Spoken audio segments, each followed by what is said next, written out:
Injury-wise, Thanks for saving the breath. hate Sam having to try to pick up. He's just playing that little game all the time.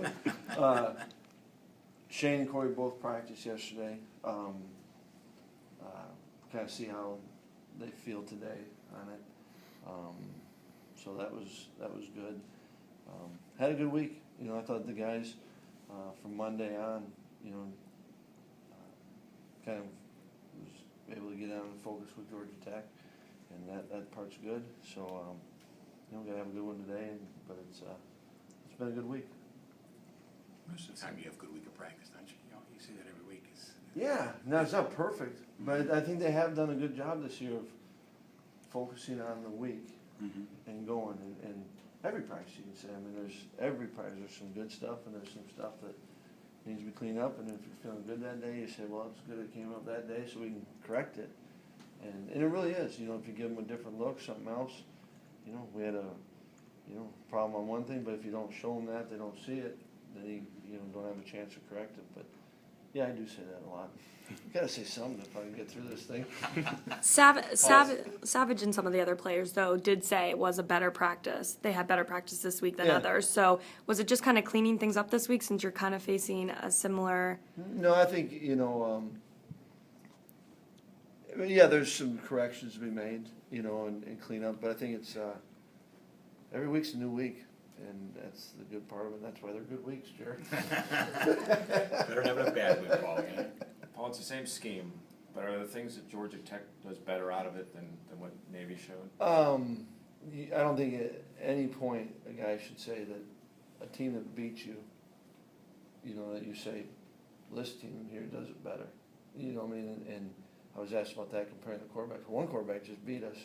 A lot of respect for the other one. I think that they do. I think Paul Johnson's a heck of a football coach, and I think that their players clearly understand, not just offensively, I think defensively. I know, their defense coordinator, gone up against them, really good football coach. And you just see their players knowing what to do and playing fast. I think they do have really good players. So I think it's fair to say it, but I'm not going to compare that to. It's fair to talk about the athletes that they have, but to compare it to someone that you just lost to, that'd be asinine. You said an interesting thing the other day about sitting with Tom on the way back to Pittsburgh in the airplane, going over the game, the Navy game. Is that something you've always done? Is that unique among coaches, or is that something that you like to do in the plane? Soon after the game. Yeah, I mean, you always watch it, right away, and it was, Tom, you could tell he traded, his seat to get closer, and so I traded my seat to get closer, and we watched it. I mean, it's not like a... But that's something you've always done with your quarterbacks, No, there's times when they want to be as far away from me as possible, right? I mean, it's no different than any other relationship that you have. Some guys want to, bury it. Some, they know and go. I think that, and if you ever did try to make it like this is what we do on that, that would not work. But he wanted to confront it right away. Yeah, and I did too, and so let's do this together. You mentioned, or brought up on Monday about how Georgia Tech has tape of how your defense attacks this kind of. Do your defensive coaches, I mean, how do they kind of balance that? Or you have to take it into consideration, but is there a danger of overthinking it a little bit? Absolutely. I think that, we as coaches probably might be more guilty of that than, you still have to do what your players can do. And, if you're trying to reteach something new, just because they might, we think this is what they're thinking they see, and there's times we don't even know what we're doing on it. But I think there's a danger, and I think, though, too, in talking to people that they don't see a lot of, for their normal preparation. I know there's some teams that, and I don't know what Georgia Tech does, and I'm not inferring this at all, but, some don't look at film because they can't get a good film, how they're going to play it. So they have their rules, and you follow your rules and go with it. So I think it'd all be interesting to see that film, because there is, it's the same tree, and of coaches, but, yeah, we can't just reinvent the wheel in a week, but you are conscious of it, so you gotta have a couple different ways to attack it, I think.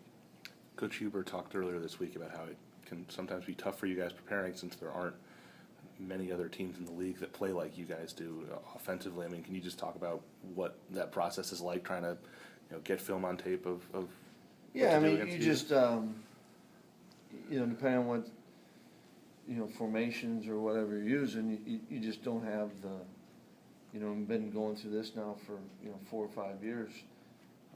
You just don't have the, the volume of information that you can build tendencies. Now and you can find, a team that has, you can kind of find their identity, what their, their 4 down front, their split safeties or their single safety coverages, some of their pressures. And you can fit them into your deals, but you can't sit there and show your kids, 25 snaps of them doing this versus that, or seeing how they, fit runs or whatever. But that's it's it's been evolving. That's the way it is. So you just go with it. You're not going to switch to a spread offense anytime soon, are you? No, I mean, and yet all that stuff is, I mean, I think I'll always try to just make sure you're fit and run what's best for your players, and yet you have to have a foundation, and there's certain things that we believe in. But I mean, I was just having a conversation, ran into someone the other day, and they said, there's spread teams that just truly run the ball, there's spread teams that throw it, there's spread teams that don't push it down the field at all. There's, hell, we're in, spread teams are in some of the same formations we're in. And maybe we're in some of those because you you have more volume of information, so you know what you're going to get. But, that's all. Explains it. Anything else, fellas? I was